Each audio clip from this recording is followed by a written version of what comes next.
There is a mystery. Elusive. Unpredictable. Violent.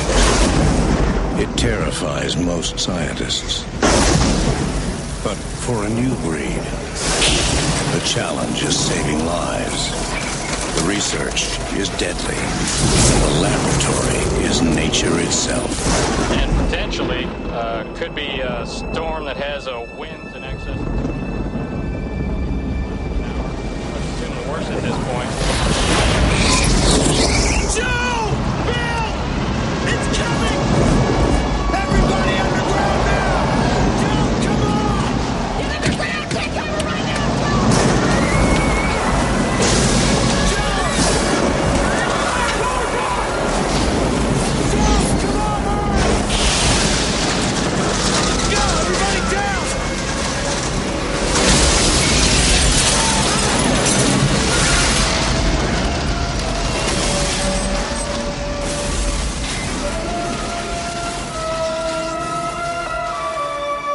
Perfect.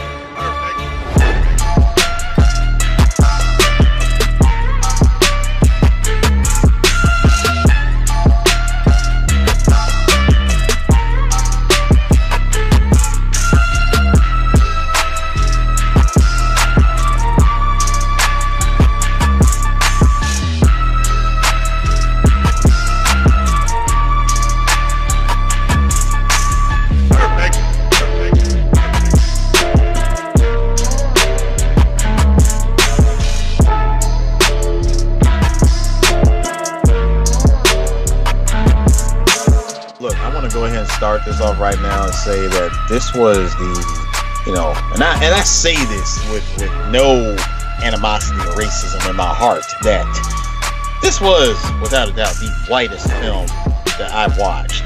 And I'm not saying that this is white as in all white people do this. No. I mean, this was the whitest film as in there wasn't a single black character outside of the damn tornado. Did DjTsu just call the tornado black? It's the only thing that's black in this movie. You know what, Harris? You are. That's funny. I'm just gonna say this. Let's be real here. This is how that movie dodged a bullet. By having no black people? No. They dodged the bullet of being racist by making the tornado black. Oh, shut up. All I'm saying is I'm like, as a black person, can you? Because we're in an age where now we're like, hey, representation, but let's be real about this. This is one of those movies where it's like, did I really need a black character in this movie? I really didn't. No, you didn't. That's the one thing. That's the one thing about diversity that is really strange, is that white people would think that we want it so that there's at least two black. No. We don't want it so there's a black person in the middle of North Dakota. No, that's just stupid. The chances of that is very low. If you're going to do a movie in the middle of Detroit, where are the black people at? That's the question where we ask them. Also, while we're on it, because I'm never going to talk about this movie like pretty much almost ever, but that's the reason why I can't watch 8 Mile. I'm sorry. All these black people and just one white boy that shows up. No. Two white guys. Cheddar Bob. You gotta put him in there. Cheddar Bob. Can I also say that I'm sorry. This is just a humble request from myself.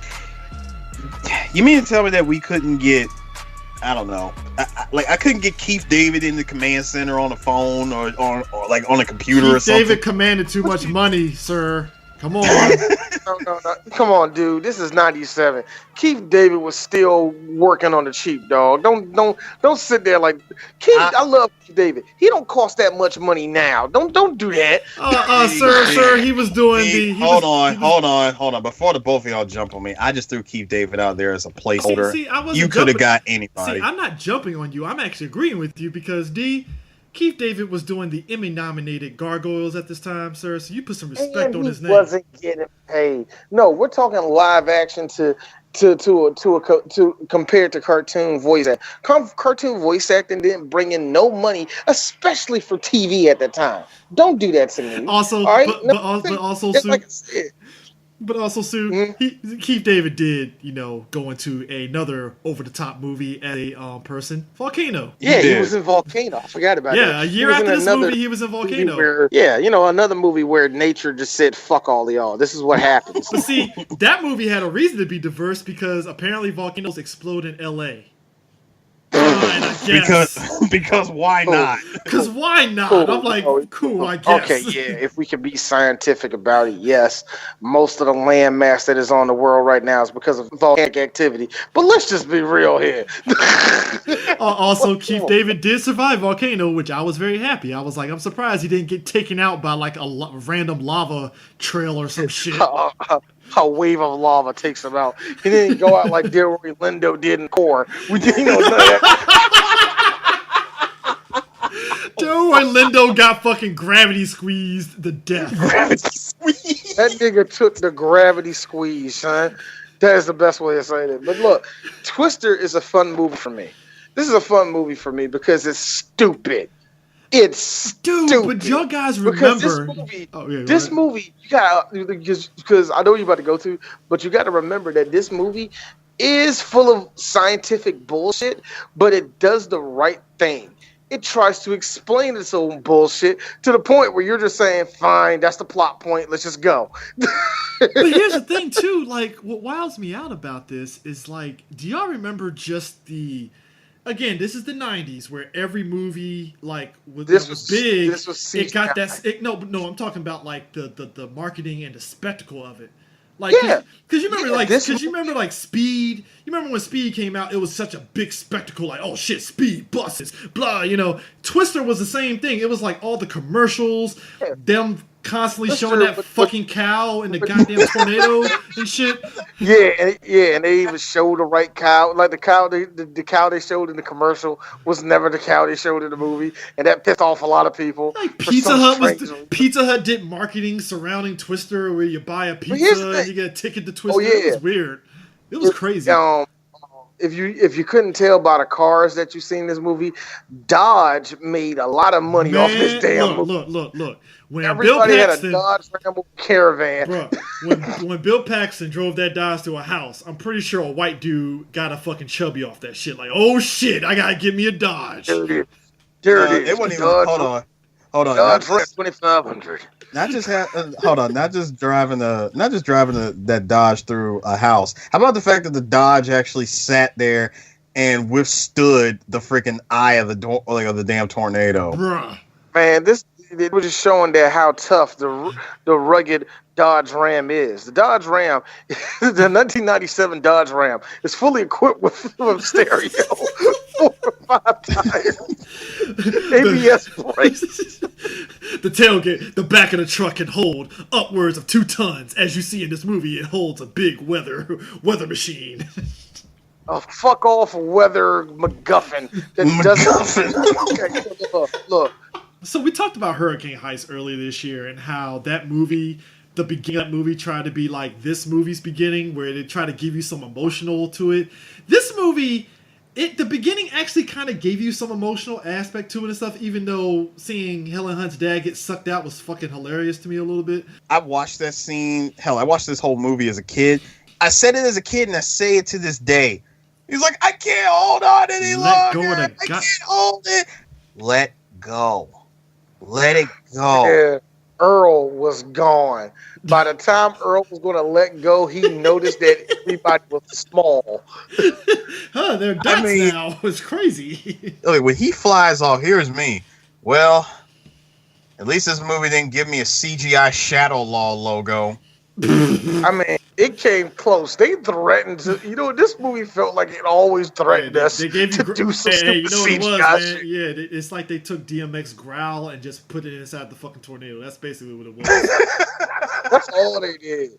They just made sure, like, you hear the growl of the tornado, which you can buy, but it's still stupid. I swear to God, if we ever talk to DMX, I'm just going to ask him, hey, did they use your growl for Twister? Funny story.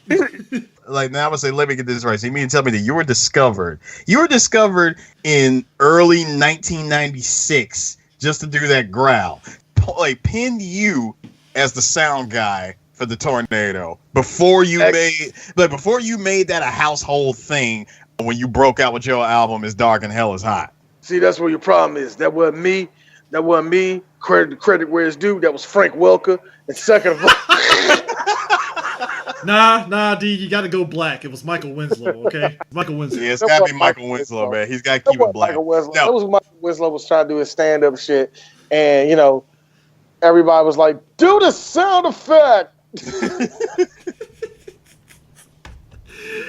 Oh my god! But I'll say this though, this is a movie that actually got Academy Award nominations for visual effects and sound mixing, and I understand why.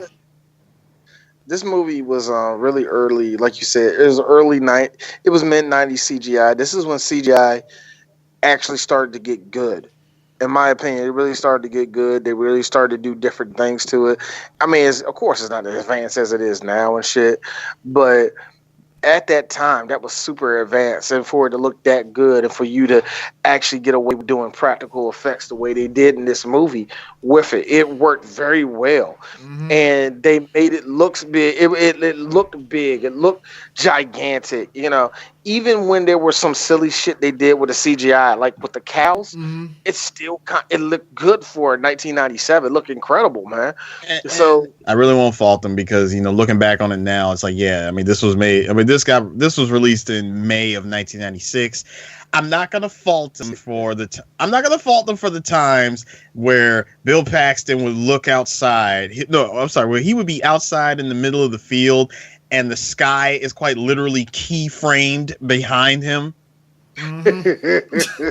and you know what would happen because there are times when they would turn around and look at the sky and like half of their faces is like blending into the keyframe.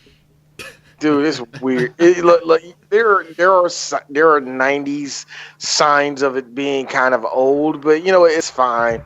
It's not as bad as it should be, as it could be, but whatever. But anyway, beside note though, before we continue with the movie, did you know Kurt Russell, Michael Keaton, and Tom Hanks were supposed to be the Bill Paxton role? They were considered.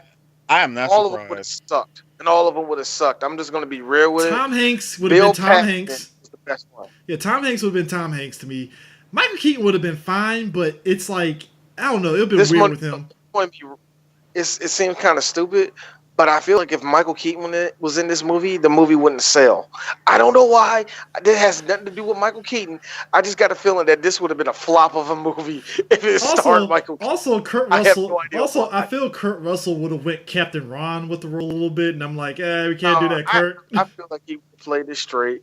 I think he would have played it straight, would have played it all right, but I don't think he was right for the role. Can I be real? When has Kurt Russell ever played anything straight? A lot of times. What are you talking about, man? But it's like whenever I think Kurt Russell. No, that's what I'm saying. Executive decision, yeah. But it's like whenever I think of Kurt Russell, it's like I think Snake Plissken and shit. I think Captain Ron. I think the shit from the fucking Fast movies. Stop. Of all shit, why shitty Captain Ron? I don't know. It's just for some reason Kurt Russell, Big Trouble in Little China. I think of those roles. Even though we did Executive Decision, it's like, it's just no. You're thinking of. You're just, and I understand it. You're thinking of bigger than life, Kurt Russell when he's doing actual roles, when there's character to them, when the character has a name and have a background to it. I understand it. I understand what you mean, man. That's why I said Kurt Russell wouldn't do good with this movie, because the movies where he's either straight laced or whatever. Good example, Tango and Cash. Tombstone. He's not that good. Tombstone, no, he was good as Wyatt Earp. Oh yeah. He was good as Wyatt Earp. Tombstone, but still, you see what I'm saying. When it require him to do a lot of acting, flexing, or to give the character its own background, it's going to be a regular role that you're not going to really remember like that. You know what I mean? Yeah. So whatever. And also, I think the right person. And also, James Cameron was like, "Hey, Bill Paxton, get that guy." That's basically because James Cameron actually recommended Bill Paxton for the role, so it's like, all right, cool. I guess Bill Paxton, God rest his soul. got enough fame to where people recognize him and recognize him for what he did, man. Everybody remembers him. Yeah, Game Over, man. Game Over. We know him from that, but we know him that he's actually a decent actor. I actually watched Big Love for the first 3 seasons. He was good in that. Oh yeah. I mean, hell, it's funny. It's funny how you say like, yeah, people know him for Game Over, man. Game Over. Nah. I know him as the dude who got the Heil Hitler through his damn stomach from the Terminator. Yeah. So Bill Paxton to me was one of the underrated actors, and unfortunately he died at a young age. But I think a lot of people, I think if you look back at his filmography, what he did on television and TV, it's like not a bad career. Not a really bad career, you know what I mean? Really, some top movies, and on top of that, I think he either won an Emmy or he's a part of it. He either won an Emmy or he's a part of the Emmy-winning cast for Big Love. So he did pretty good.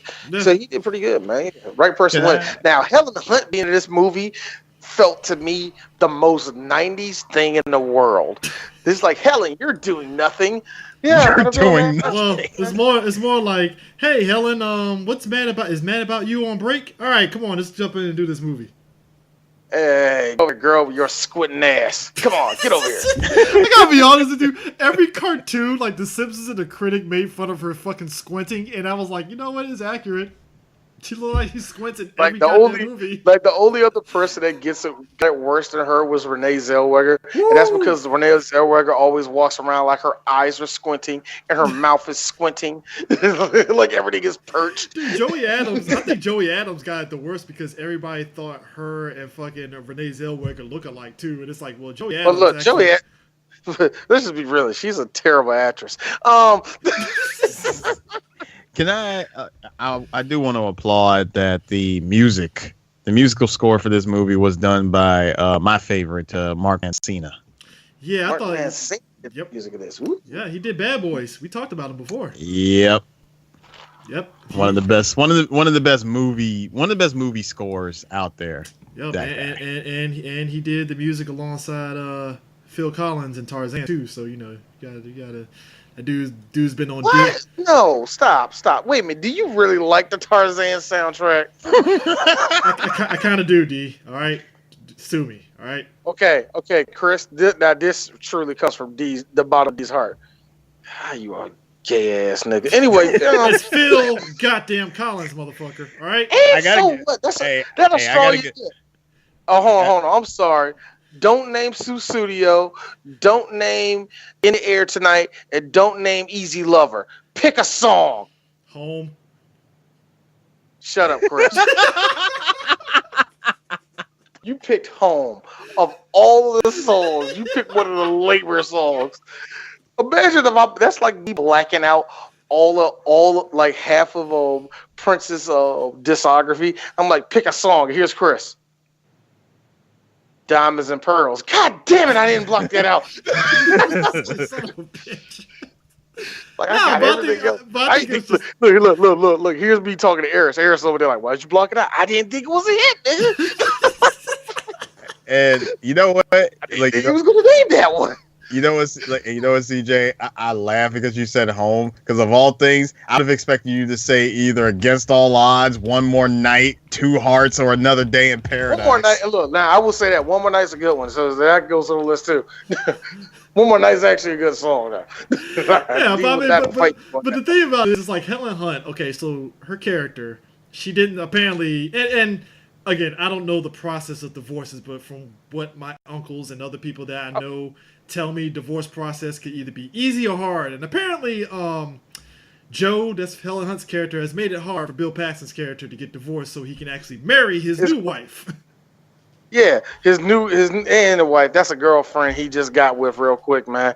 I like how they just pull up there and she's like, "Well, I don't know, like what I do. Just stay right there. It's not going to take me long." And the second he showed it, hey, everybody, it's Bill. Welcome back, Bill. Like I'm not back. Love of God, I'm not back.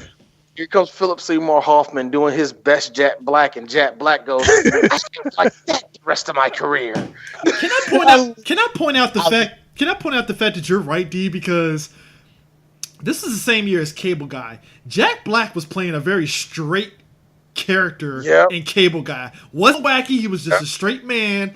And somehow Philip Seymour Hoffman, in the same movie, by the way, was the wacky dude in fucking Cable Guy. Isn't that weird? Yep, he just took that. He just took his sauce, man. That's all he did. And you're probably saying like, well, why he winning awards like Philip Seymour Hoffman? Because that tells you something. Philip Seymour Hoffman was an incredible actor that died way too early.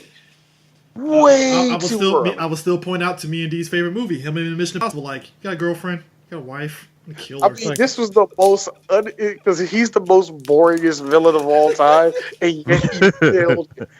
Where it was just like he was like, "Where's your wife?" Like, "Where's he?" Oh God! Especially the scene where he was about to kill it. Tom Cruise is doing his best Tom Cruise, where he was like, "I'm going to kill her. Don't kill her! Don't kill her, man! I swear to God, I'm a fucking kill you." It's in Paris, all right? It's in Paris. And if I can get you there, shut the fuck up. I'm going to kill her. 1, 2, touch your fucking mouth. I'm going to kill you, you son of a... That's the best part of the movie. Oh my God, that's the best part of the movie. But like Philip Seymour Hoffman is like that dude that's like, he's back, man. He's back. And he's like, I'm not back. Dear God. He says 90s stoner things. Like, forget his nickname for Bill Paxton. The Extreme! He's back, man! The Extreme! Get it, kids! I said, he says other 90s white boy things like, ooh, manly handshake and shoes. I'm like, what the fuck? Here's me, just silently. White people. I'm sorry. Dude, what is it? Go ahead. No, here's me. No, here's me. I'm sorry. I'm sorry, Dusty. Do you come? No, like really. Do you come extra with like with a 6-pack of Surge and like an Alice in Chains CD? No, sir. That was the movie Airborne. That comes with a 6-pack Surge and Alice in Chains. Not this movie. It's a big difference. All right. Why you gotta go on Airborne like that? That's a terrible movie. We'll never talk about. Why would you have to go? Sir, by God as my witness, we're gonna talk about Airborne. Oh, we're talking about Airborne. We're talking about my favorite lame-ass movie. That's Rad. Yeah. I have no problem with that. I have no problem with that. I have no problem with that. Rad got a better song, and Rad has a better song. So you want to pull that mess? I have no problem with that. We can make it the fucking 90s Extreme Month for all I care. That's fine. Can we please do that? Can we please do that? Can we please do that? Can we please do that? Can we please do that? I want to do a 90s. No, I want to do a 90s Extreme Month. It has to be done, dude. Come on. Like, what movies do we got to do? We already did Hackers, and you didn't take your advantage then. So what? Because first of all, that was a movie time. Hackers is a better movie that deserves better respect. And second of all, I need a movie that's so self-aware in its 90s Extreme. It's called The Big Hit. Yeah. I'm sorry. Sorry, Eris, you just said those last two things you just mentioned, that it lives it in 90s and it has to show that it's 90s. When you said that, here's me. All I could think is about that one scene in Hackers where the guy said, "Hey guys, come out, check this out. It's incredible. It's a 28.5 moment." I think live in this 90s. Get out my face. I think I said, and I quote when D said that same exact line during the Hackers podcast, I said, "We're old, guys. We're old." We're old. No, look. The nigga couldn't even flex. Oh, shit. It's a 56K. Then we can talk. 28.9. 28. Get out my face, Dude, the NSA takes more from my phone when it's off than that. Come on, dog. But I'll tell you something that wasn't taken away from me. The fact that I was able to recognize Jake Busey. Man, dude, that was amazing, wasn't it? I saw Jake Busey. I was like, so where's Scott Conn and fucking and the rest of the gang? Where are they? Oh, want to know the amazing person that came out of this? There are at least there's one person I can mention. Now he was one of the other guys that were a part of the gang that was on, the evil storm chasers. Yeah, he wasn't evil. No, he wasn't one of the evil storm chasers. Okay. He was one of the good storm chasers. Okay. Now he had a full set of hair. He was a pretty young guy. It was like, oh, who is he? Well, he's nobody you probably know. I can't even name his name right now. But if you play God of War, you play the new one? Yeah, that's Baldur. Wait a minute, the main villain? Yeah. Seriously? Yeah. I'm not joking. That nigga formed a career after this movie. It's quiet. Next thing you know, he's on Spartacus. And next thing you know, he's shirtless, telling Kratos, come on, run this fade. We also have to add in the fact that our boy Cameron from Ferris Bueller is part of the good Storm Chasers 2 as well. Yes, so Alan Ruck. Alan Ruck. Good. They're like, so who's the bad guy, everybody? Oh, that's easy. It's Carrie Elwes doing his best. Well, I'm a country white person, and I'm going to let you know that I'm not from London, but I am from the Midwest like all y'all. Can I point out, okay, so while the good Storm Chasers have their Dorothy, that's the one that Bill and Joe built. That was their research thing. So our boy Jonas has Dot 3, which is basically Bizarro, which I like to call Bizarro Dorothy, basically. Bizarro Dorothy with square sensors, not circles. I was about to say, it's like, instead of circles, game changer, folks. We got squares, all right? Game changer. Hey, man, hold on. And my favorite part, right after he shows off the square sensors, angry mid-90s white man rage. You son of a bitch! You son of a bitch! No. To make it even better is that Carrie Elwes just gets shoved pretty hard, and everybody is acting like he just got punched in the mouth. First off, don't let if all three of us travel back in time in this movie universe and happen to be bystanders coming out the general store seeing that shit, I'll be instigating that shit like, hey, kick his ass! It's bullshit. Kick his ass. Here comes Era. Look, here comes DjTsu sounding like that one nigga off of motherfucking off of New Jack City. He's beating this funky ass. Nah, actually, no. Here's me. Oh, like, nigga, hey, yo, you gonna let him talk about your mama like that? You gonna let that nigga stomp you out like that, man? You a bitch, man. Now you're probably saying to yourself, well, guys, what's Dorothy? Yeah, well, Dorothy is this is a prototype to track the speed, the velocity, the width, the length, and all the rest of that of a tornado. They have these little sensors inside that get sucked into the vortex of the tornado, and he does a whole lot of sciencey stuff. And you're probably telling yourself, but didn't they have measuring tools for that before that? But hold on. This is supposed to alert people earlier to tornadoes, because tornadoes, the way tornadoes have a behavior, they don't have, they have predictability. That's why you can predict every tornado that comes up. Because just doing it like this is just telling us stuff that we already know about the tornado. Dorothy, on the other hand, will tell us stuff that we already know about the tornado, just faster.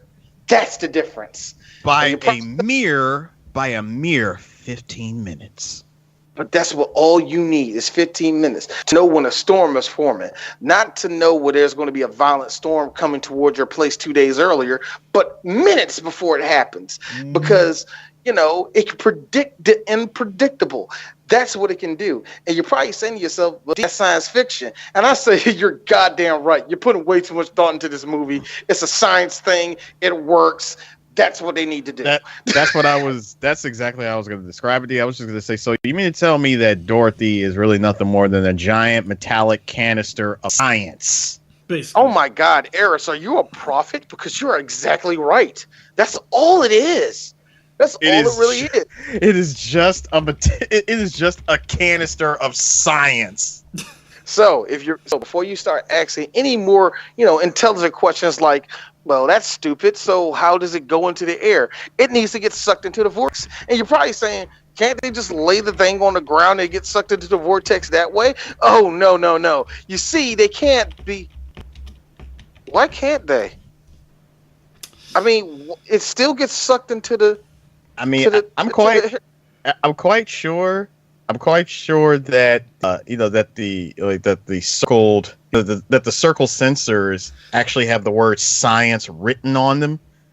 Yeah, that could help too. That can help. I mean, you know what, Eris, let's stop, Eris, because the more and more we talk about this, the more and more you ask yourself, where's the goddamn tornado, and get this movie going. So here's the thing, the more you're right, D, because the more as I'm seeing all this stuff and waiting in anticipation for the only black character to show up in this movie. D said it best. This movie goes through all 5 categories of tornadoes. The very first one that we see that they come across, they're using Joe's old ass Ford truck. And actually, that wasn't a Ford. That was Ford.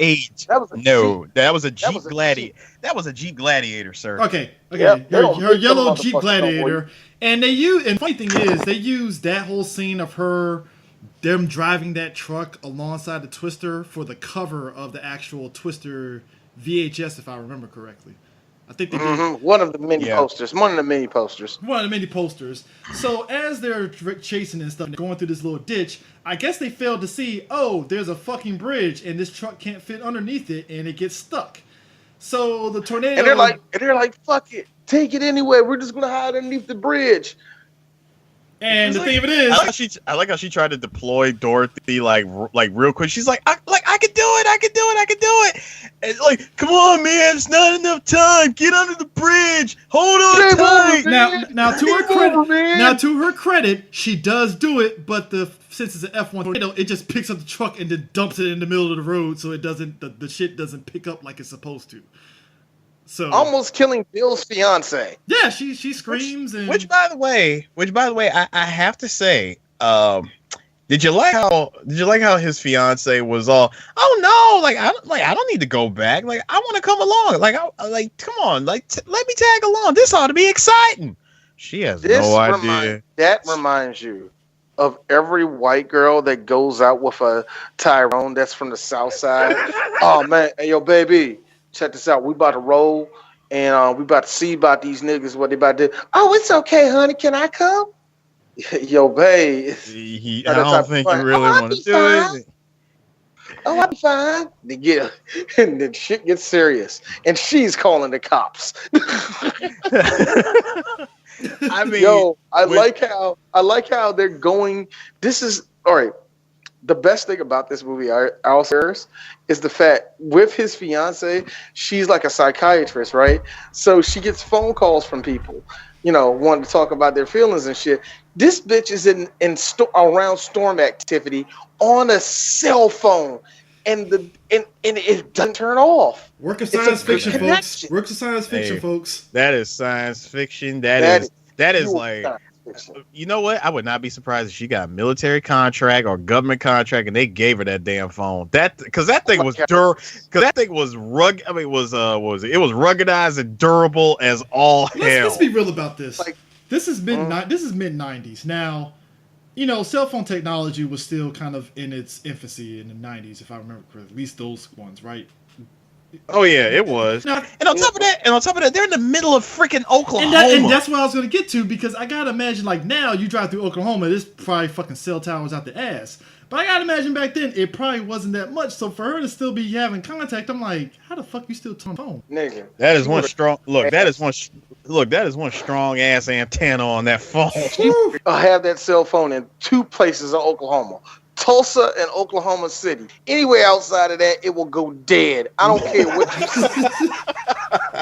The next place you can get that done is Wichita. There ain't no way in the world in the mid 90s that thing survived outside of 2 cities. I'm being honest. I'm being generous when I say you can do it in Tulsa. Which I still gotta ask, how the hell she have coverage out there in Wakita?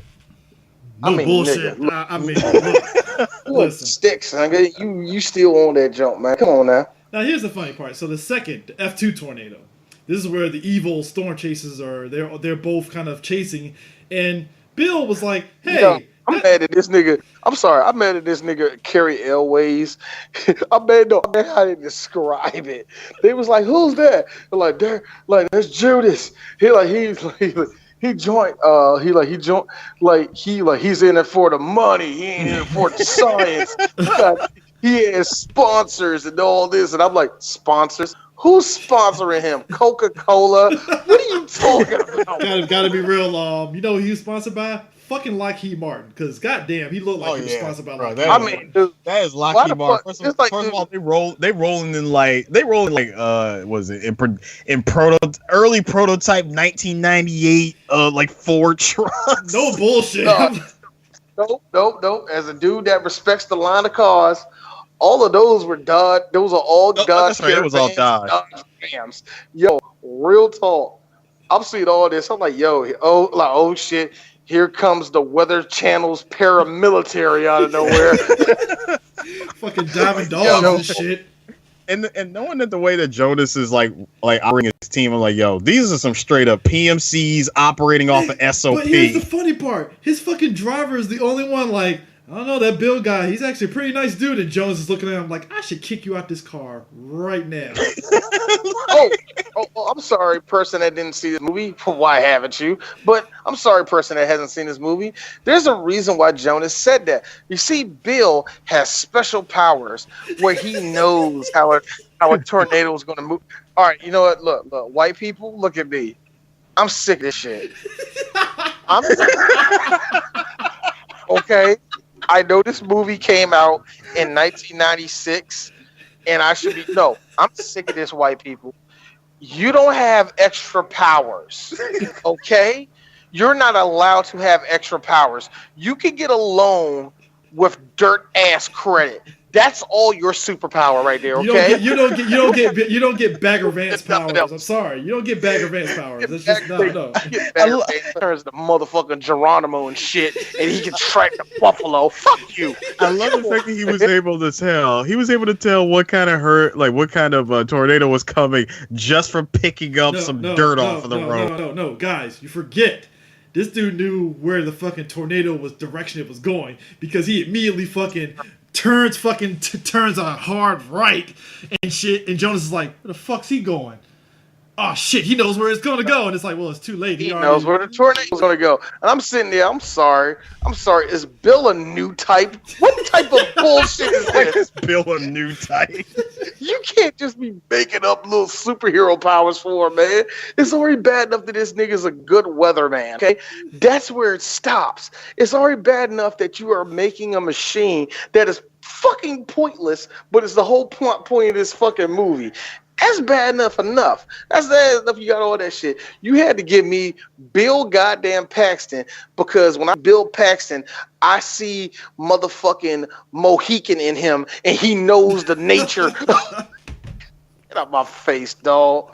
No, so here's the thing. That shit was hilarious, because I like how he walked outside and did come back inside like the tornado's moving. I'm like, yeah.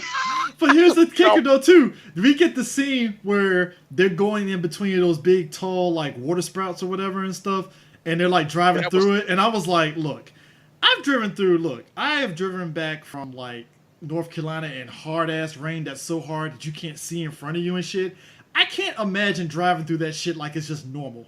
And yet, yeah, but the water sprouts of all that shit. I heard that's still fucking dangerous. Yeah. Get the fuck away from there. No, Jonas is smart, but Bill and Joe is like, nah, we're gonna drive through this shit. And they drive through it. We're gonna drive through it. We need another dramatic scene where we get to flesh out more of our personalities and how. Is that a cow? I think that was a cow. CGI cows. It's a cow. And then hold up. 2 minutes later, moo. Another cow. Actually, I think that was the same cow. Comedy, laugh. Right there when he said that, I saw the ostrich off of Family Guy. Ha ha ha. I love the ostrich. It's the one guy. The surprise ostrich. Like, that's the guy that gets every joke. Ha ha ha. Like, I get it. At this point, the inexplicable happens because within one day, they come up face to face with a tornado twice. Yeah, same day. 2 tornadoes. That's wild. Actually, we're about to get third one because here's the thing. And bear in mind, I think this all takes place over the course of one day. But I hate the fact that white people got to chase down fucking tornadoes and shit like that to get a thrill. Meanwhile, being black, it's like I'm gonna go drive without a driver's license, and that's like just the same amount of thrill. Hey, look, driving. Hey, look. Let me tell you something, folks. Being black and driving without the driver's license, I've done that twice. Gets my dick hard. It's a thrill. It's a fucking thrill. Let me tell you, man. No, it's a thrill. Wifey got into the car. It's like, dang, nigga, you driving around smoking weed? I'm like, and I ain't got my license. You don't, nigga? She fucked the shit out of me. That's how I got a second child. You want to be a real man? You want to be a real G? Go to a white neighborhood after dark with no identification. That's what I'm talking. I drove to 7-Eleven at 1 o'clock in the morning doing 60 through Costco at the time with no driver's license. That's a thrill. You want to know what a thrill is, young? Telling the cop go fuck himself. And that's a thrill. That is a thrill. You didn't get me either? Woo! Hold on, you want another thrill? Tell a cop, look, here's my license, but I ain't got no registration. Oh, check this. Oh, you want to know a thrill to be black? Have $19 in your bank account, and you gotta get $18 off your card. That's a thrill, nigga. That's a thrill. And somehow a tornado is white people's thrill. It's amazing. It's not even a thrill. From the way that this movie was shown, like from the way that the movie was I guess through the movie's pacing, it comes off like a damn competitive sport. It does, doesn't it? It makes chasing these tornadoes. No, actually, let me put it this way: how crazy it is, and I understand chasing tornadoes for science. We're not talking about that. We're talking about the white people who got a fucking camcorder who just drive around waiting for a tornado to fuck with them. Okay, we're talking about these people. Like, think how crazy this is. That's like following a crazed gunman who's just mowing down people left and right, and you're just recording it. That's the same thing. Oh, you mean that tornado is going to level a house. That is somebody's livelihood that's going to disappear, and you're out there. Whoa! I think it's an F4. Like fucking Robert Downey Jr.'s character in Natural Born Killers and shit. Like, oh shit, they're killing people. Let's go. Oh shit, man! Like, you getting like, yo, that kills me, man. No, but white here's the people. thing. Philip Seymour Hoffman gets the idea. Let's go to Joe's aunt's house and get some steak and eggs, cause it's lunchtime, baby. It's like steak and eggs, the extreme. Food. I love that. That baby laughs so much. They go back to Joe's aunt's house, and she got like wind chimes everywhere. Dude, she is the most hippiest of white people that you ever seen. Can I say, and can I also say the wind chimes that kept me, or that were shown throughout the scene? I would say like every 2 minutes. Yeah, that's a nice foreshadowing. Yeah, I thought it was really nice. I get it. I get it, movie. Foreshadowing. I thought it was nice for them to have the label Deus Ex Machina on the side of them. I thought that was here's the funny thing. So the subplot with Bill trying to get the divorce papers and stuff, his girl is starting to realize some shit like, hey, how you said this is going to be quick? I didn't sign up for fucking driving along on this storm shit. Like, what the fuck's going on? Hold on. If I could channel my Bill Paxton real quick. First of all, honey, I told you could have just went back to town while I was taking care of this. Yeah, that's not going to fly. I mean, he did say that. True. He did say, look, this is very dangerous.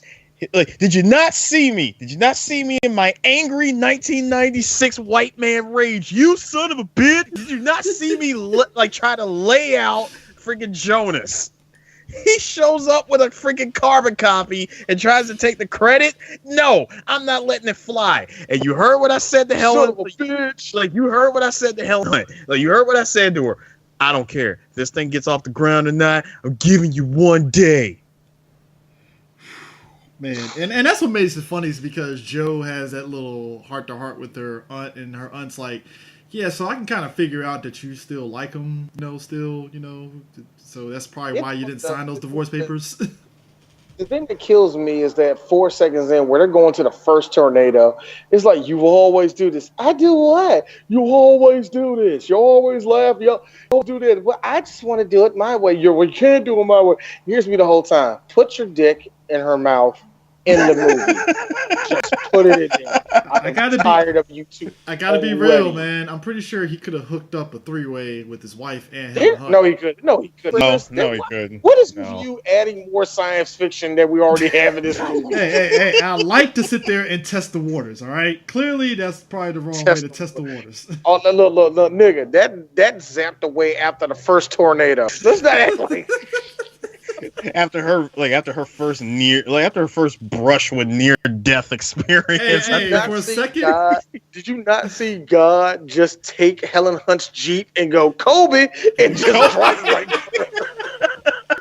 I'm just saying, for a second, after Bill Paxton was about ready to do his fake punch to carry L's, I thought his wife was going to get a little hot and heavy. Like, oh shit, he got some balls on him. All right, First off, the only one that his wife is that blonde bitch who's all the time who won't sign the goddamn papers. All right, that's his fiance and a chick he smashed one day outside the Waffle House. Okay, let's not act like. I mean, look. Let's just be real here, man. My man had a choice. My man had a choice between, humble, very nice, very dedicated, wonderful, loving, therapist, and or a freaking tornado chasing blonde Jennifer Aniston. Hey, the man made his choice, man. And the heart wants what the heart wants. You know what I mean? So I can't even knock Bill for doing what he did. Now, to be honest with you, Joe ain't shit. Yeah. Because you did, because in a way, and he did say no originally, from dating back to the first tornado. He did say no. When she looked at that Dodge Ram and said, "Got full coverage on that?" Sorry, no, liability only. Liability, huh? That's something.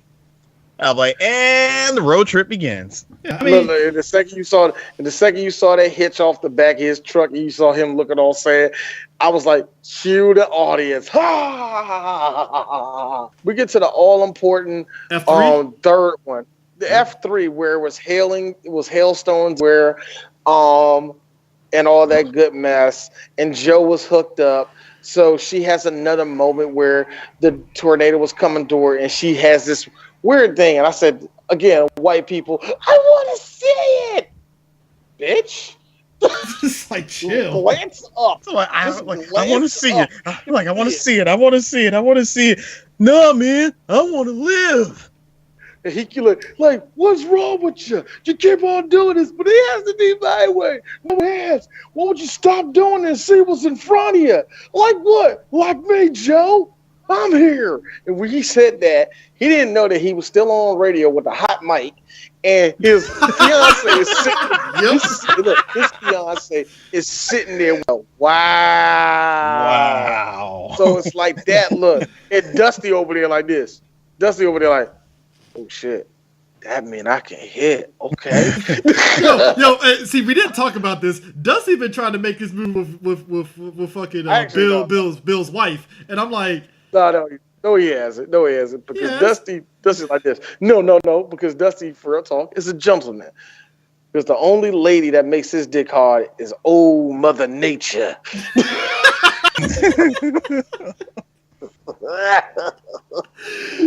God, I love this movie. I love this. No, for real. No bullshit. I love this movie. Yeah. Twister is not great, but I love it. Dude, I'm sorry. This movie is peak whiteness to me. Yes, it is. That's what makes you and that's what makes you love it. That's really what makes you love it. It's that whiteness that you can enjoy happily. You know what? We just made it through 3 tornadoes, guys. I need something to remind me that there are better movies out there, but I'm stuck watching Twister. Oh, we go to the next scene. It's a drive-through, and they're watching The Shining. There's one white girl that turns away from the screen like there was something scary at that part. I'm like, bitch, what are you moving your head for? It was just tense. It wasn't like there was nothing scary at that point. And then you also realize, too, that I had those memories of 2 drive-thrus that were in the PG County area before they got shut down when I was like in middle school and shit. I'm like, fuck. It seems kind of weird. I actually love this scene I only love this scene for one reason. Why? Because nobody's talking to each other yet after that dramatic shit that happened, and everybody's all quiet, and it's just the ambiance of it all. It's a summer. It's a summer night. Yeah. It's calm. There's nothing out there, and all that. So when the wind starts kicking up, you notice it gradually through that scene. The wind starts kicking in before you hear Dusty saying, "Oh my God, guys, it's a twister!" Because guess what? The F4 is one that doesn't play around. Yeah. This motherfucker out not only where they're already at, because of course, Bill has the stink of a tornado on him, and all the tornadoes want a piece of him. But it takes out apparently the whole county. And I mean, this one was big. They all go underground. It's a cool shot. It's a bit of a cool shot where you see Jack Nicholson, taking the axe to the door right before he's going to Shelley Duvall. But you see the tornado ripping the whole screen apart. Now it's not that impressive of a shot, but back then that was an impressive shot. Yeah. So I just had to mention that. I also would have mentioned how this F4 shows up with the power of black people speed. Black people speed, nigga. You ain't lying. Dude, because it's like they're at the drive-thru and there's like, yeah, it was like they're at the drive-thru. Hey, so that F4 tornado just hit Watiki, and it's like, oh shit, it hit the house. And I'm like, how did they know it hit the aunt's house? Like that shit could have went around it for all we know. No. What happened was that it was because they even showed the aunt house where they show all her wind chimes start rocking and all the rest of that. But what makes this one so scary, and to me, this was legit scary, because all you hear is the wind and all the rest of that shit. And then you see the lightning strike. And when you see the lightning strike, you see the massiveness of the actual tornado. And it's like, no! Run! It's scary. Because you literally can't see it coming. Did you like how every single time Bill's wife, his fiance was always, it always had to do with her getting drinks. Anytime she had drinks in her hand is when shit was about to go down. So this time around, he shows up with 2 coffees. Like when Bill has 2 coffees to give to his wife, he's looking back like, oh my God, honey, we gotta get underground. We gotta get underground, man. Tornado's coming, man. You think I didn't notice what you're doing? Like it's coming for us. Like Joe, he's like, Joe, hurry up, get in here. It's like, Joe, what are you doing standing around? Hurry up and get over here, man. This had to have been the most blackest response ever. So, honey, looks like we're going to go to Wakita. You can stay here now. Now, you can go. I'm leaving. Well, I can meet you at the hotel. No, nah. See, I'm done. No, you know what? And you already know what wound her up was the fact that an F4 and Bill Paxton is like quite literally. I mean, while he's covering her, to protect her, the man is looking at it like, it's okay. It's gonna be okay. It's gonna be okay. It's gonna be okay. It's fine. Here's her panicking. No, it's not. I hate this. This is crazy. You and all these people are crazy. I'm like, yeah, that engagement. I'm like, California. I live in California. We don't deal with this. I'm like, yo, I don't know. I was like, yo, I don't know about y'all, but this engagement is a wrap. I mean, yo, and the best line she said, he was like, you're like, all right, are you going to be cut? Oh, don't worry about me. I'll be okay. When she said that was more of, I'm getting the fuck out of Oklahoma. I'll see you when you're back in the station. We can holler at each other. Hope it's all good. But we're done. I'm getting the fuck out of here. Peace. Because the look on her face when he walked away from her was the look on her face. Like, okay, where's the nearest car? Let's just drive. Just drive. Get away. Get as far away as you can. Right there when she said, look, I'm leaving. This is goodbye. And like Bill's like, no, like, no, man, like, you don't mean that. No, we're gonna be together. This is like, it's okay. And the thing is, I'm not even upset by it. Here's me digging a bill. I am. Vagina was pretty damn good. Take obsession to that. Come on, man. Do you not see the size of your kids? I don't know what you saw. They were average to me, but she was just cute to me. That's the reason. I felt bad for her. She was cute to me. First of all, D, I'm just saying, compared to Helen Hunt. Okay, look. That's unfair. Helen Hunt is every woman to me. Just every woman. Except she squints. That's about it. It's like, oh, she squints. Not like you. I know who took offense to that. Pretty white girls. Oh, pretty white girls. That's how you look inside. Oh, damn. You're the 54% that voted for Trump. FYI, just saying. Yikes. You know what, Chris, now you ain't shit. I was actually going to say that so you can dodge persecution. But you said it. Hey, nigga, I got 105 fucking followers on Twitter. Who's coming for me? Nobody. I love how this nigga.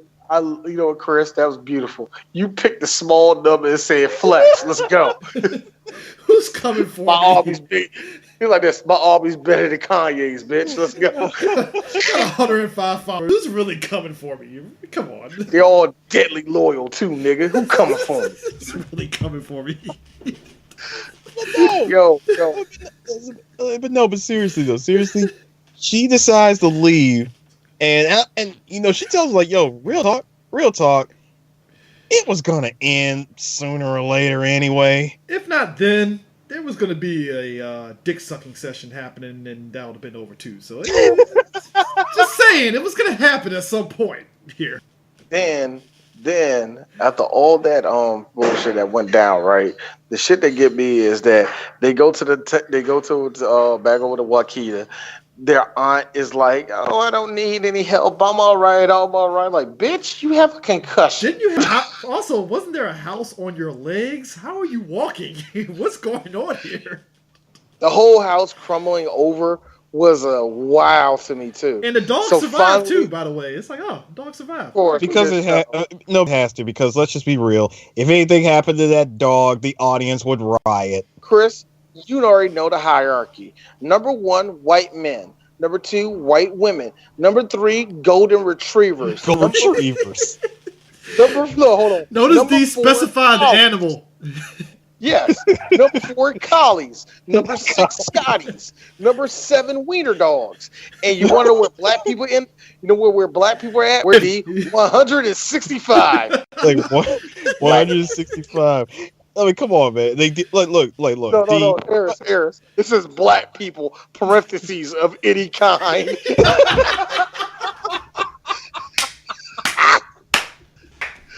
I can imagine a whole bunch of Dominicans, man. That's the end of us. Look, let the record be known. Let the record be known. Number 5, panda bears.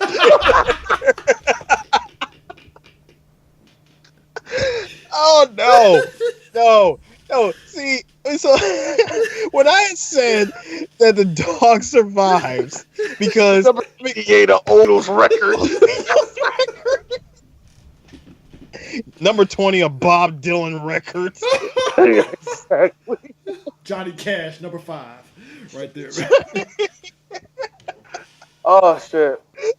So no, when I said that the dog had the dog lives. 100 a Chevrolet, any kind of Chevrolet. Actually, no. To make sure black people are in it, like a Chevrolet, it says parentheses, except for Caprice and Impala. Here's black people. Damn, they know us, man. Man, that was, man. I swear to God, man, them dogs survived. And I was like, well, of course the dogs survived, man. Like, look. When that dog, when the dog survived, I was like this. Oh, you damn right, Patches lives. The best part. So surprised the dogs couldn't sense damn tornado shit. You ain't lying, man. The dog's like, roof, roof, get that nigga fuck out the house, bitch. Fuck out the house. What are you doing? Some of shit, nigga. What is something? Yeah, man. All right. So what's there left to do? The fiance left. Jonas is still flexing that the dot matrix or whatever the fuck he got is going to be the shit. And also Joe figured out if you put wings on the balls, they can go up in the tornado successfully. And then I'm sorry. Excuse me. You in the back. Yes, these show 3 Black Geeks. Again, can't the vortex of the fucking tornado just suck it up in the air and it works that way? No, it has to be activated. How does it have to be activated? You know, it has to be activated inside the eye of the tornado. Okay. All right. You have another hand up. Yes, Mr. Shaw. Okay. I understand that it has to be activated in the eye of the tornado. My question is this: Why? Well, because we got to get the Pepsi product co-signed because they take all these recycled cans and shit and Pepsi. Yeah, and they basically use them to put the wings on side of Dorothy balls and stuff and put it inside there, and this is their last hurrah. I'm glad that they had it. And it's nice because they know that there's an F5 brewing. And on top of that, they know there's an F5 brewing, and they have enough time to put the wings on the balls and then meet the F5 out there. I mean, it's like they already knew that the F5 was out there, like it was already predicted 15 minutes early before anybody else know it out there. You know, kind of like they want to do with Authority. But you know what? This movie makes no sense. It really doesn't make any sense. Hey, all I'm saying is D's delaying the inevitable. Apparently, Jonas and the crew caught the fucking neck snap from the damn F5 tornado. Nick, and also one other thing. This actually took this was more like a day and a half. Yeah, this is the next day. It's immediately the next day. Dude, Jonas and them caught the neck snap from the F5 tornado, and that shit was hilarious. That wasn't. Hold on. First of all, that wasn't no neck snap. First of all, that was a freaking hunk of metal that drove its way into the windshield, and then they got yanked up for a colossal F5 from the tornado. Actually, this is you know what. This is what happened. No, I'm sorry. The F5. Hold on. The F5 did an F5 to. But this is what happened. I like how they would run because they didn't know. Jonas didn't know that he was going directly into a tornado. If it makes it bad, I was like, "Oh shit!" Like there's a tornado. All of a sudden, the tornado yeets blows this ass pipe, and it goes right for my nigga's head and takes it off. I'm like, "Hey, time out though." Did you love how Bill had that hope for a second that Jonas could survive until it exploded in the distance, and it's like, "Well, he's dead." Oh, man. Hey, Eris, you're right with the F5 because it really lifted it up and just lost that shit. I'm sorry. I mean, it wasn't that it lifted up. It lifted up and did the full body spin into an F5. But we also forget that like you know what? No. Here's Bill. Wow, did you see that explosion for that car? Joe, I know. It's amazing. It's probably because of the fuel capacity of the new 1996 Dodge Ram. That's right. Here's the fucked up part, right?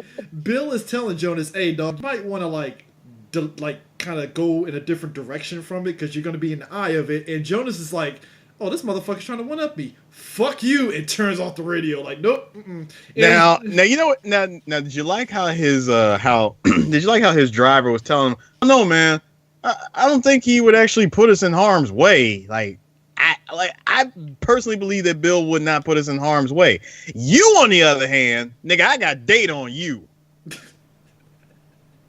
And the fact that they argued before they got sucked in, like, "Oh shit, we gotta get out of here." I'm like, it's too late, man. That tornado is coming at you, and like D said, yeet. only thing missing would have been like a good CGI, well not CGI, but like a good like blue screen or keyframe shot of Jonas barely alive inside the truck, going, "Damn you F5!"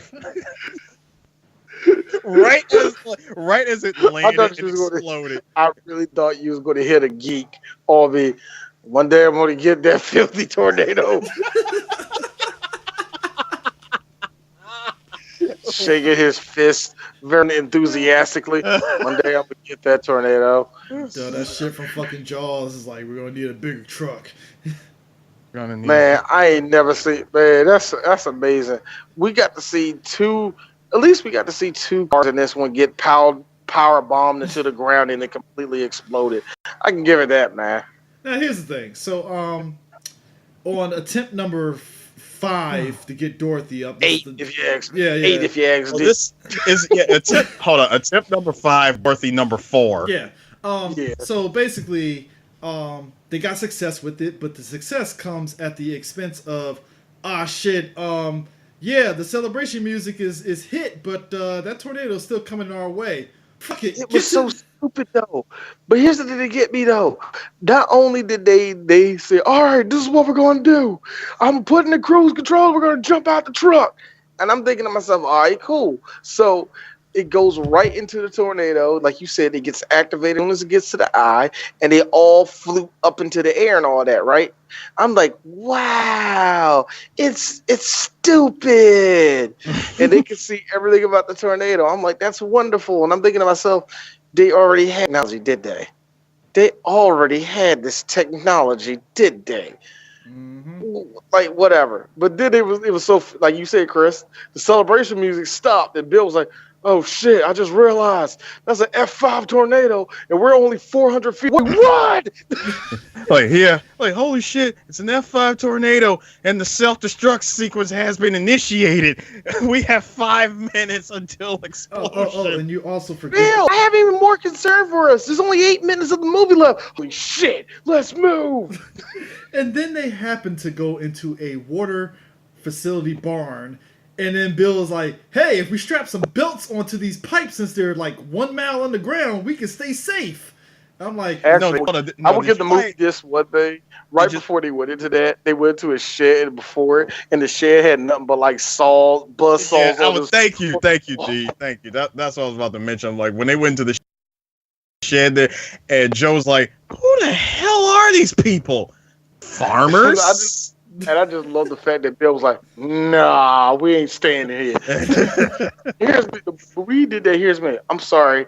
Now debris scattered in a tornado scares you. And not the 50 times y'all forgot to do it in this movie. Seriously, only one person is ever hit with flying debris in this movie. And it's the dude with the glasses. He take a cut to the forehead. Everybody else in this movie don't get hit with no flying door, no rogue license plates, nothing. Nope. Again, this is like this movie. You can already tell that this movie has so many things borrowed from it to make Hurricane Heist. Yep, and Hurricane Heist. Because notice that dude got his forehead cut by a hubcap, whereas in Hurricane Heist, a movie that was made much later, actually killed somebody. Yeah, we got Luke Kane. We got a lot of that. Yo, so they run away like Chris said. They strap themselves down to a water hose with their belts, and then they get sucked into the tornado and go into the eye of the tornado, and it's scary yet beautiful type of thing. And I'm sitting there the whole entire time like, them belts should have ripped up by now, or your arm should be like dislocated. One of the two. I love the fact that there's a tornado inside of the tornado. And it's a baby tornado, Eris, which means something.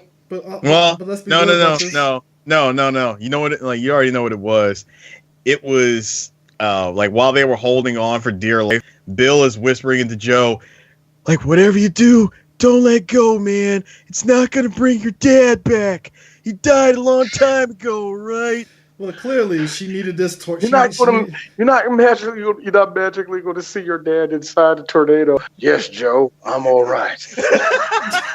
but hold on. Oh, wait. I got one for you, D. Hold on. When you hear the voice, you hear the voice of her dad, right? It is a brand new. It's not even the same guy. It's Sam Elliott. I'm here all the time. Like, wait a minute, aren't you Sam Elliott? And all of a sudden, like, yes, I am Sam Elliott. And all of a sudden, you see Kevin Costner, and I'm Kevin Costner. What the hell are you doing in this tornado? Like, well, Superman and such. It's stupid. That's what he did. All of a sudden, Sam Elliott's like, white wine. Hell yeah. Fuck yeah. Fuck yeah. No, so everything turned out fine. They made it through because of course. Hold on, D. Before everything turned out fine, you know how this thing could have really went stupid? Like, what could have really made this movie go completely south? Is we would see Joe, somehow she sees off in the distance, or not even off in the distance, inside the eye of the tornado, we see Joe sees her father just drop down from clouds, yank out the tornado with fucking chains and shit, and pull it up into the sky. In the same style of Friday the 13th Part 7. I know what you're talking about. So the movie recognizes that, hey, the tornado recognizes that, oh man, they ain't die. Guess I disappear now. And Tornado went to the planet to be peoples. No, Tornado was like, I have to go. My planet needs me. Nah, Tornado was like this. No, the tornado said, now that you know my deadly secret that I have another tornado within inside me, I must go now. Others of your tales. Tell the people. They must know the truth about tornadoes. We're bastards, and we know your every step. Dusty's in the back like, son of a bitch, we're gonna be out the job now. Fuck. Oh man, we're gonna be heroes, man, or some bullshit like that. Like what? There was a tornado inside another tornado? You scum! And then the happy white people music come on, and you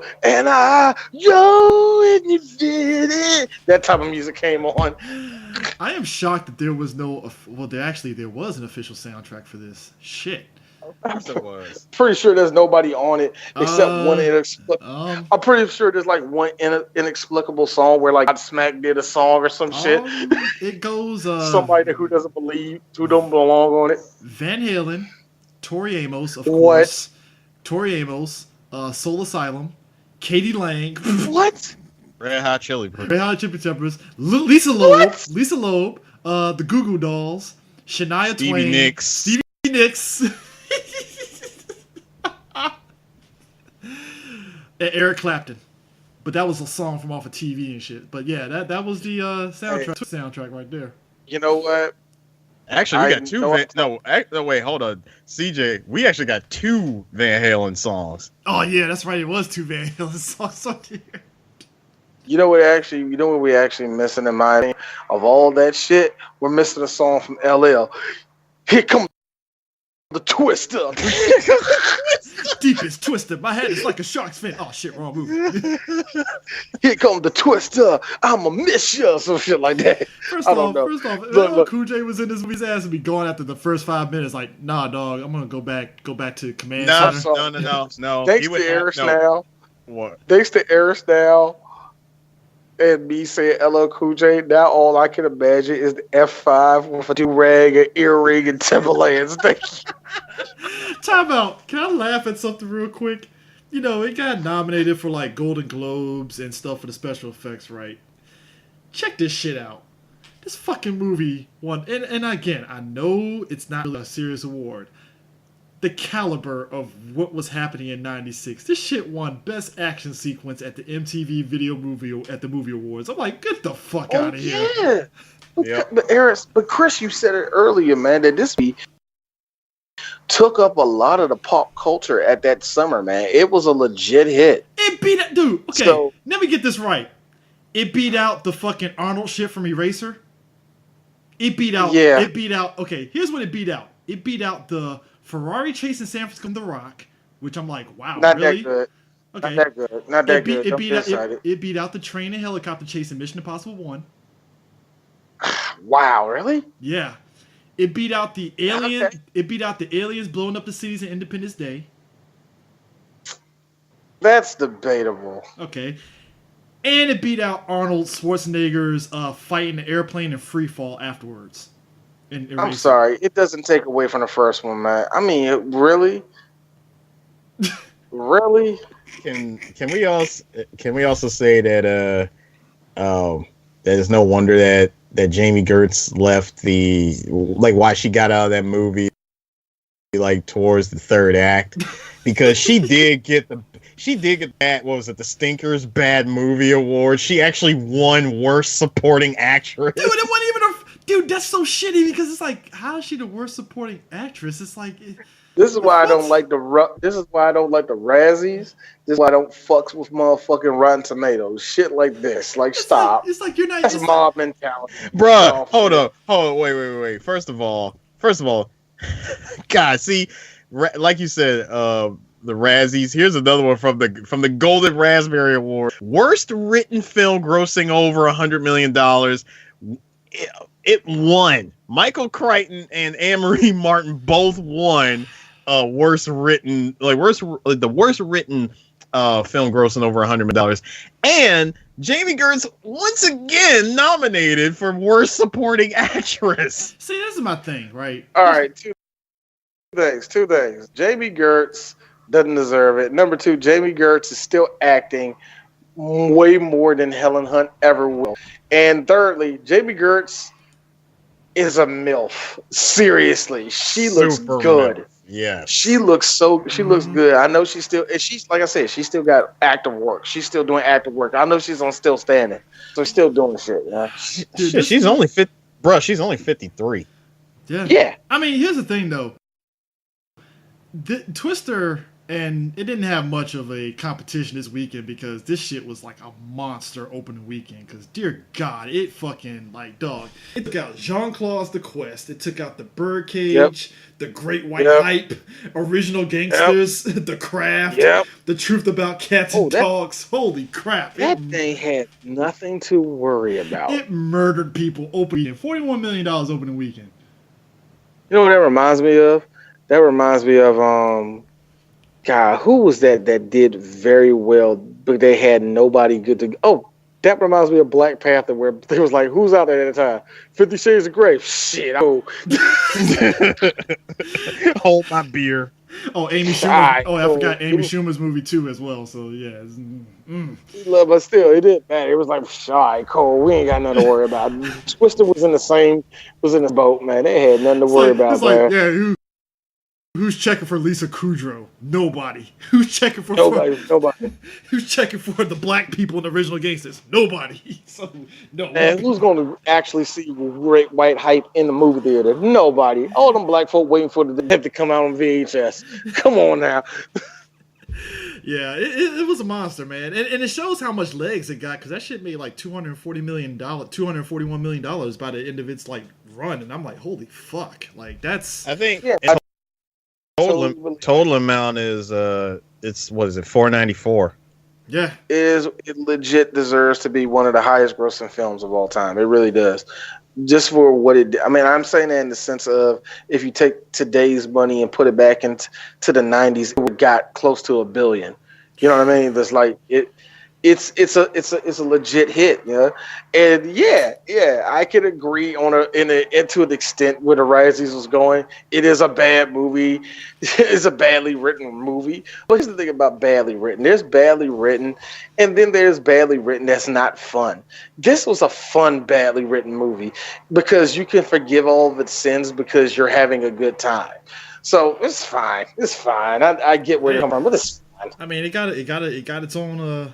Theme ride at Universal Studios, so hey, that's one of those it's one of those movies where you say this movie is so it's so entertaining that it's bad, or so good that it's bad. or so or because you can't call it a bad movie. You really can't. Not in my opinion. I don't think it is a bad movie. It's a poorly written, sure, I guess, but it's not that bad. I mean, it's a testament to like, dude, this was like the '90s. Like Kathleen Kennedy, Michael Crichton, and Steven Spielberg were like on a fucking roll producing these type of movies and stuff. Because Steven Spielberg actually got a producing credit for this movie, and I was just like, holy shit! Like this was like crazy. And again, like I said earlier, it's just a spectacle. I was gonna say, he should get a credit because I mean, this was Amblin Entertainment. Yeah, so I mean, it's like, and like I said, it's hard for me to see a movie like out now with that level of spectacle that it got outside of before the movie came out. Like it's kind of I can't see that kind of thing happening right now. Like if Twister got released now, like would it have that spectacle like it did then? Well, that's easy. Well, that's easy because when people say shit like that, in my opinion, it's like because there was nothing done for that genre to that scale. You know what I mean? And I mean, in this case, we had like, you know, disaster movies before, but we never had one about a tornado that was actually good. We never had tornado movies before then, but not on this scale and not in the size of the. Like I said, you saw the magnitude of these tornadoes. Mm-hmm. You got to see how big they were, all the destruction. And back then, we loved seeing destructive things in the 90s, like, man. Yep. So, yeah, it was perfect. It was perfect. It came out at the right time. No, you can't do this because I don't think that people are craving movies like this. Yeah. I'm not saying that you can't do it, but I'm like, nobody's come on, they jumping over people to see CGI that good or anything like that. You know what I mean? That's the one thing that's the reason I'm not getting hyped about the new Avatar is because I just got this feeling like, so well, I'm not going to break my back to look at this CGI. Vin Diesel's going to be in Family. You know, that kind of stuff. God. Family. We were all blue rabbits, right? Swear to God, if his character ain't driving some like alien version of a fucking damn like Dodge Charger or something, like I'm pissed. If he's not flying a beast, it didn't say let's race. I don't want to hear it. No, D, no. You guys make it simpler. He doesn't say let's race. He just shows up on a beast, looks at him dead in the eye and says, "You ready, kid?" He gets to the end of the movie where they find out that there are a couple of they get to the end of the movie where you find out there's a couple of people trying to help out the blue rabbit, and they're like, you snitch I ain't rat on no. I swear if his entrance theme isn't done by Don Omar, I'm gonna be pissed. Dude, he has push the shit out but I ain't knock on no one. Dude, his bird is like so special, it's like up on steroids and shit compared to the other fucking alien birds. It's like, Jesus. It's all black. Look. Hey, Chris. Hey, Chris. It's all black with chrome trim around the wings and shit. Laz Alonso in his ass and shit. Like, this is bullshit. I didn't get this shit in the first movie. How the fuck did you get this shit? Oh. And his bird is actually voiced by Vin Diesel. Yo. No, it didn't make it better. At the end of the movie. At the end of the movie, you see Vin Diesel right beside Zoe Saldana, like, yeah, so let's get out of here. You look beside him, hey buddy, you ready to ride? It's CGI. Paul Walker. No, stop. All of a sudden you hear, it's been a long race. I hate y'all. And Sam, and then meanwhile Sam Worthington in the background, like, I could have sworn this shit was about nature. What the fuck happened? Like, where did the white 1997 Supra come from? Look, hold on. Here's me sitting in the movie theater with all of y'all.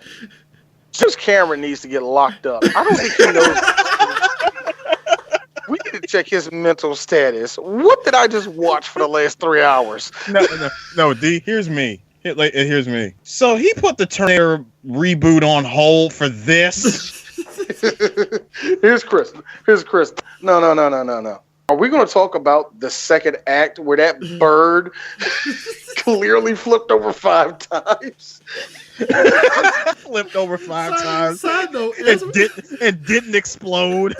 It didn't explode, and then Vin Diesel got into a fist fight with Jason Statham. Jason Statham didn't even have a name in the movie. He was just there.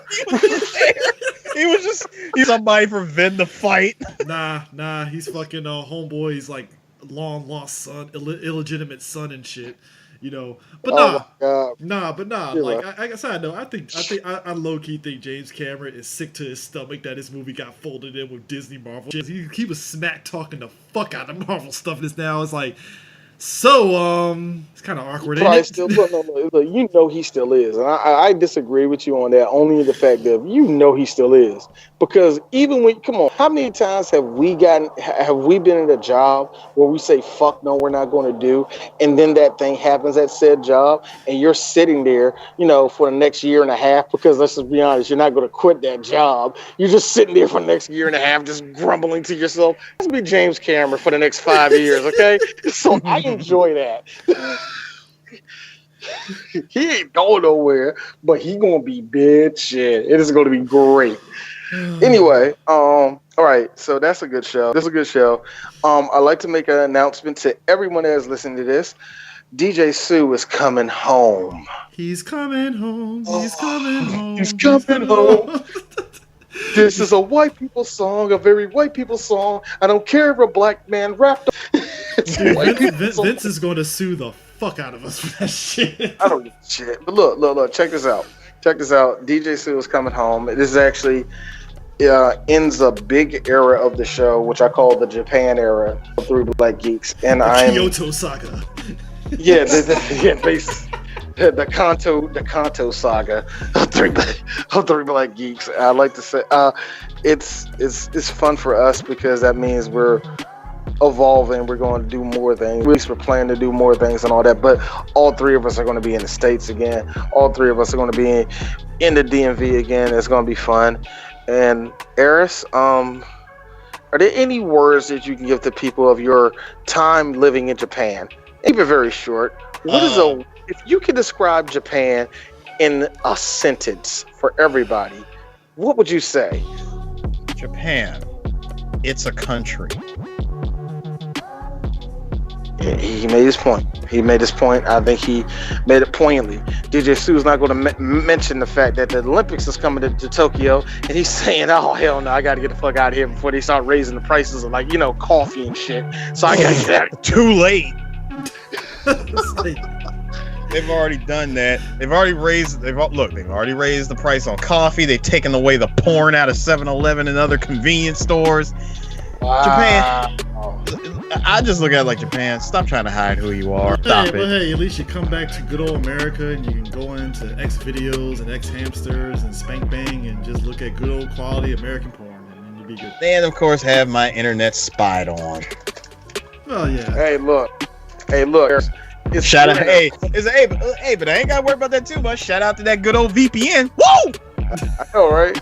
And the only thing, come on, Eris, the only thing you have to worry about coming home now is being a black man in a very, very also you gotta watch out for high blood pressure.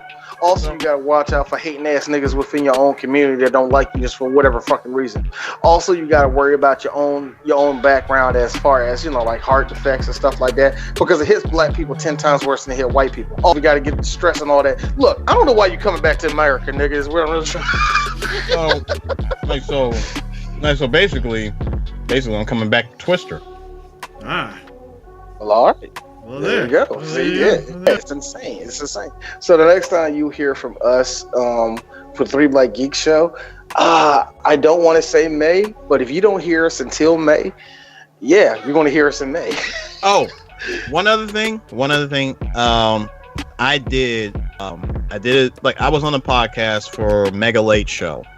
This is actually an updated episode, and it should be out, I think, sometime next week. Oh, all right, then. Where I go further in depth about us Black Geeks and just like stuff that I've been doing in Japan, and the whole conversation goes off on different tangents. It's like listening to an alternate universe of us. Mm-hmm. Yeah. And I'm so glad that this era is ending, but it is an interesting era that I don't think nobody else has. So I'm glad we were part of that. So yeah, that's it, man. All right, That is guys, it, we will baby. catch you guys on the flip side. Peace out. We done. Hairy ass. Hairy ass.